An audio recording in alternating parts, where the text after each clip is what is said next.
Hello and welcome back to my channel. It's another Wednesday, which means it's another channel message day, baby.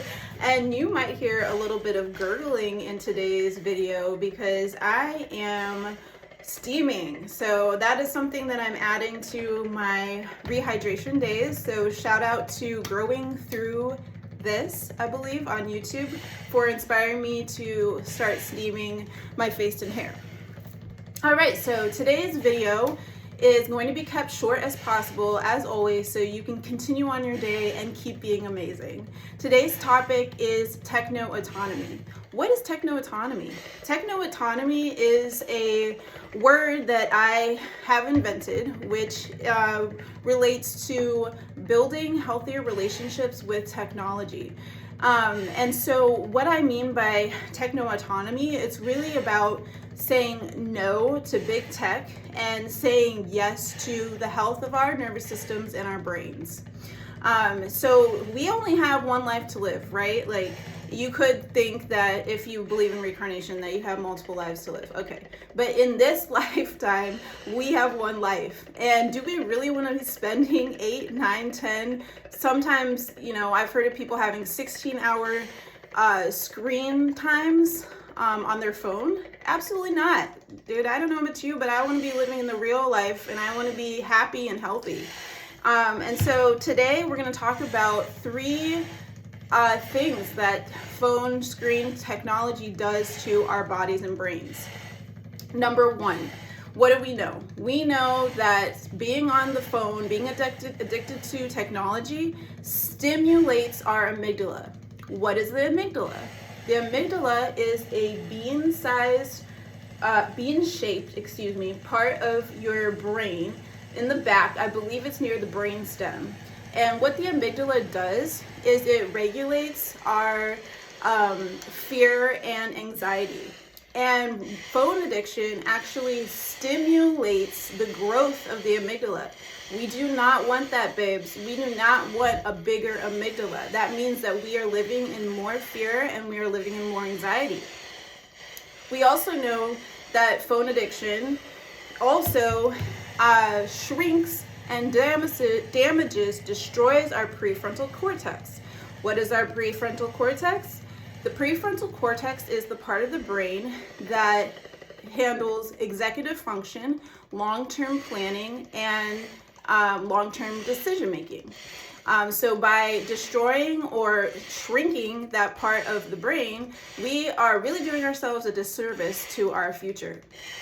And lastly, we know that the phone device itself has been linked to cases of cancer. That's right. So people are starting to be found with cancerous tumors in their hands.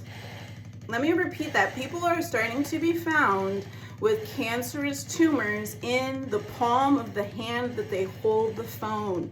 And think about how many phone zombies, maybe even yourself included, that you know walk around most of the day holding the phone in the palm of their hand. Okay, so we're gonna be smart and we're gonna not do that. Which brings me to the 3 things or techniques that we can do to be smarter and to really be ahead of the game, ahead of the curve when it comes to techno autonomy and phone addiction. Number 1, the first thing that we can do, and I'm just looking down at my notes, the first thing that we can do is get the damn phone out of our hands, okay? So what we can do is we can get that damn phone out of our hands. And what I've been doing is when I use my phone to watch any sort of media, because I don't have a working computer right now and I haven't owned a TV in, gosh, I don't know, almost 2 decades.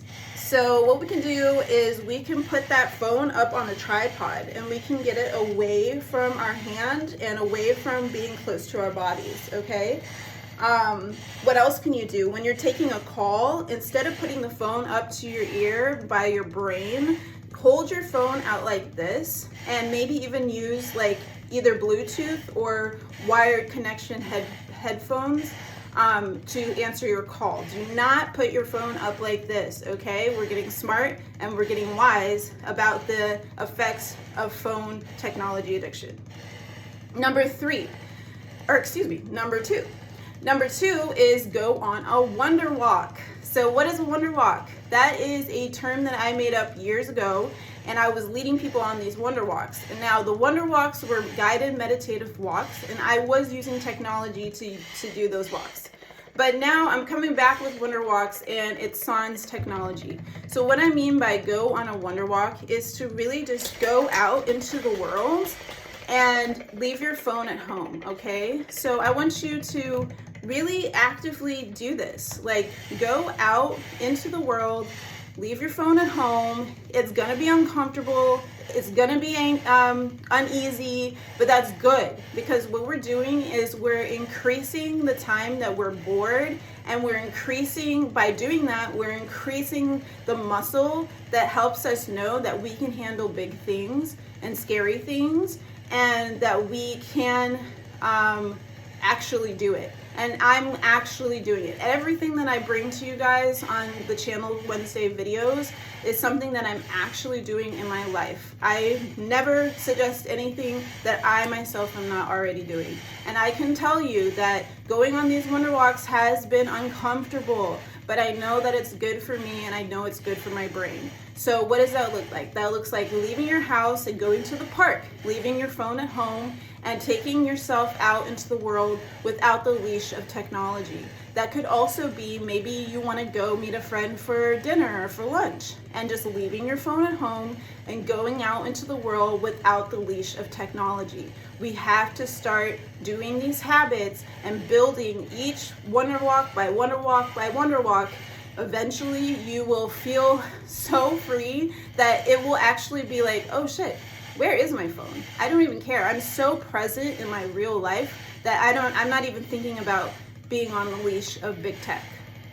Number three, replace your screen time with something in the real world. So what I mean by that is, personally, that for me has been reading. So instead of scrolling or consuming YouTube content, I'm using my book as a replacer for screen time.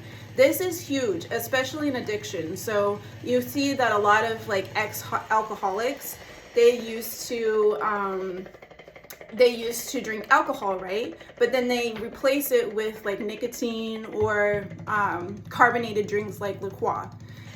Same thing with us, same thing with phone addiction. We need to replace it with something healthier, like reading a book or going to work out at the gym.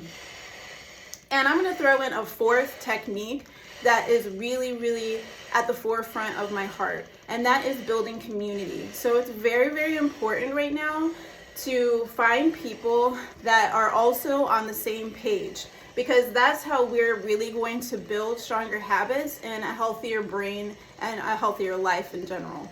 And so right now I am really leaning into loving on, supporting, embracing, and being around people who are also practicing techno autonomy.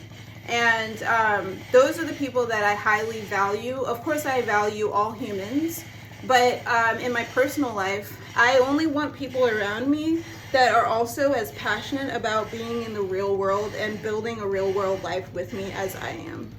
All right, so those are the reasons why we are practicing techno autonomy, and those are also some real world life tips that you can use to practice autonomy. And those were, again, get the damn phone out of your hand, use a tripod, do not put the phone by your brain, go on wonder walks. That means going outside without the leash of technology and really pushing the boundaries of boredom.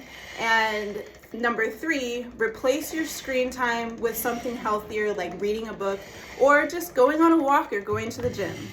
Thank you so much for spending some time with me on my rehydration day and getting to learn about how we can show up better for our bodies, our brains, and our spiritual selves.